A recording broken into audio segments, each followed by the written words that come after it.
지난 2일 야이 박봄, 배우 이민호와의 소셜미디어 게시물로 열애설 촉발.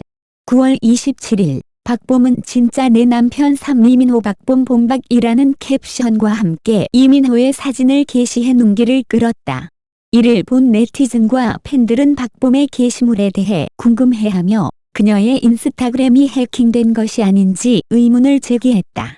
과거 박봄은 이민호를 자신의 이상형으로 언급한 적이 있어 네티즌들은 그들의 관계에 대해 추측하기 시작했다. 네티즌들은 이 남자 누구야? 그녀의 남편이 이민호처럼 생겼네. 언니 결혼하는 거야. 공개 고백인가? 등의 반응을 보였다. 그러나 박봄의 가까운 지인은 로맨틱한 관계는 아니다라며 단순한 팬심의 표현일 가능성이 크다고 전했다. 배우 이세영, 절친이 안티 팬카페를 만든 사연과 사과에도 불구하고 계속 활동한 이야기 공개.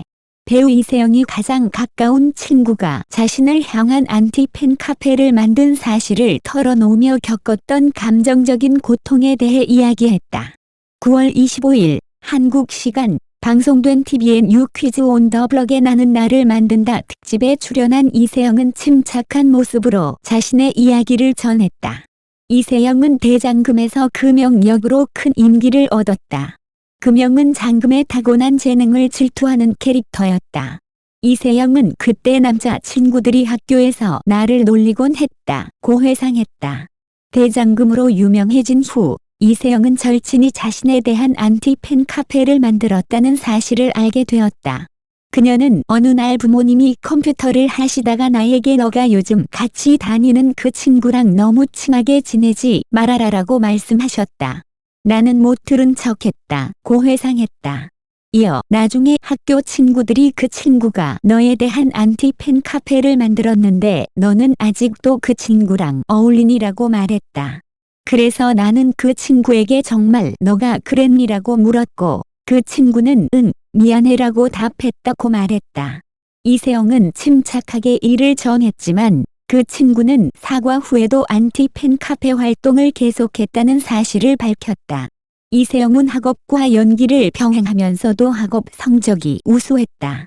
그녀는 어릴 적에 나는 내가 세상의 중심이라고 생각했다.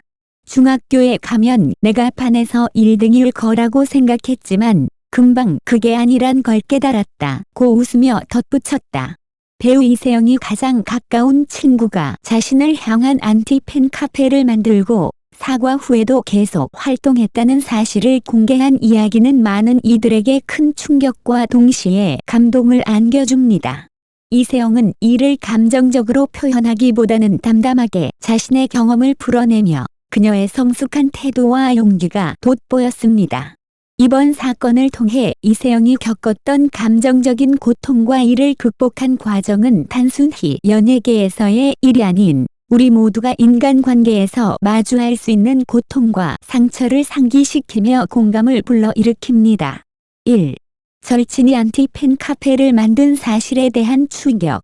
가장 가까운 친구가 자신을 향한 안티 팬카페를 만들었다는 사실은 누구에게나 충격적일 것입니다. 특히 그 친구가 자신을 깊이 이해하고 지지해줄 것이라고 믿었던 사람일 때 이러한 배신감은 더욱 클 수밖에 없습니다. 친구 사이에서 신뢰는 매우 중요한 요소인데 이세영의 경우 그런 신뢰가 무너진 경험은 깊은 상처를 남겼을 것입니다. 이세영이 이 사실을 처음 알게 되었을 때 느꼈을 분노와 슬픔은 아마 말로 다 표현할 수 없었을 것입니다.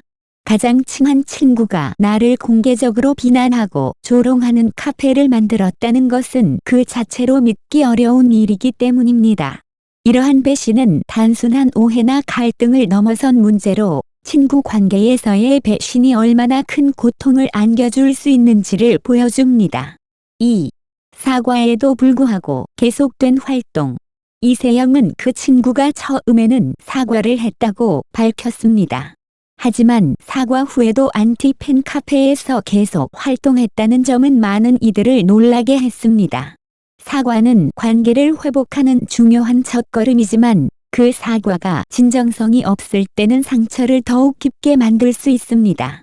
그 친구는 사과했지만 여전히 부정적인 행동을 멈추지 않았다는 점에서 이세영은 아마 큰 혼란을 느꼈을 것입니다.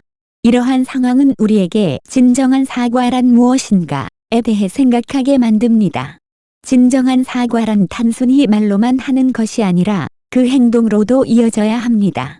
만약 그 친구가 이세영에게 진심으로 미안한 마음을 가지고 있었다면 안티팬 카페 활동을 즉시 중단했어야 했을 것입니다.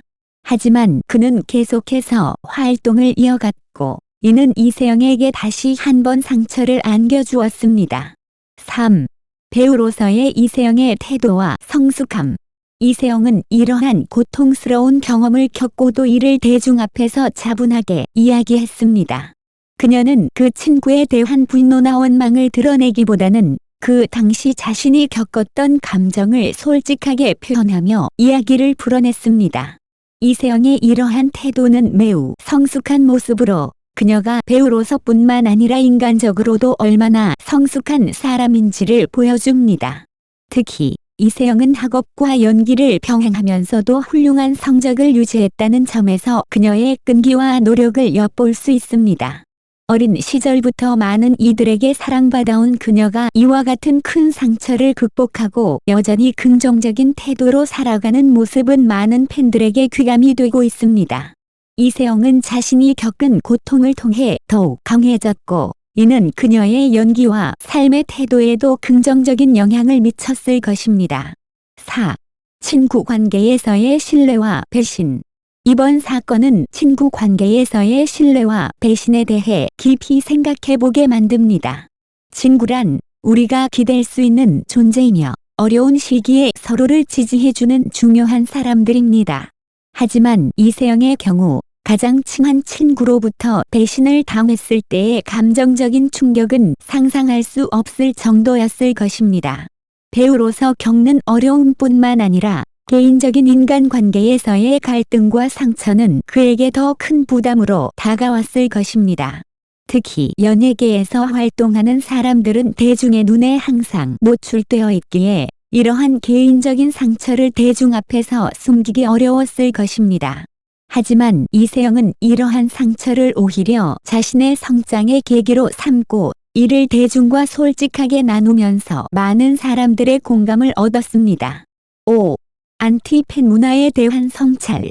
이 사건은 단순한 개인적인 배신의 문제가 아니라 연예계 전반에 퍼져 있는 안티팬 문화에 대한 성찰을 요구합니다. 연예인들은 대중의 사랑을 받는 만큼 비난과 조롱의 대상이 되기도 합니다. 하지만 문제는 이러한 비난이 과도해질 때 연예인들의 정신적, 감정적 고통이 커질 수 있다는 점입니다. 특히 이세영처럼 어린 나이부터 활동을 시작한 연예인들은 이러한 안티팬 문화에 더 취약할 수 있습니다. 안티팬 카페라는 것은 그 자체로 특정 연예인을 비난하고 그들의 이미지를 훼손하기 위한 목적으로 만들어진 공간입니다. 이세영의 절친이 안티팬 카페를 만들고 그 카페에서 계속 활동을 이어간 것은 매우 잘못된 행동이었으며 이러한 문화가 얼마나 비정상적인지 다시 한번 생각해 볼 필요가 있습니다. 6. 이세영의 앞으로의 행보에 대한 기대. 이세영은 이번 사건을 통해 자신의 상처를 대중에게 솔직하게 공개하며 더욱 성숙한 배우로 거듭났습니다. 그녀가 앞으로 보여줄 연기와 활동에 대한 기대감이 커지는 이유이기도 합니다. 이세영은 자신의 고통스러운 경험을 통해 성장했고 이를 바탕으로 더 깊이 있는 연기와 삶의 철학을 선보일 것으로 기대됩니다. 또한 이세영이 이번 사건을 겪으면서도 포기하지 않고 계속해서 자신의 길을 걸어간 모습은 많은 팬들에게 큰 감동을 주었습니다. 그녀는 자신의 경험을 바탕으로 다른 사람들에게도 희망과 용기를 전해줄 수 있는 존재로 성장해가고 있습니다. 7. 맺은 말. 배우 이세영이 절친의 배신과 안티팬 카페로 인한 상처를 이겨내고 대중 앞에서 이를 담담하게 이야기한 모습은 많은 이들에게 큰 감동을 주었습니다. 그녀의 성숙한 태도와 용기는 우리 모두에게 인간관계에서의 신뢰와 배신, 그리고 이를 극복하는 방법에 대해 생각하게 만듭니다. 이세영의 앞으로의 행보가 더욱 기대되며 그녀가 겪은 고통이 연기자로서의 깊이를 더해줄 것이라 믿습니다. 이번 사건을 계기로 연예인들을 향한 무분별한 비난과 안티팬 문화에 대해 다시 한번 성찰해보고 모두가 서로를 존중하며 건강한 팬 문화를 만들어가길 바랍니다.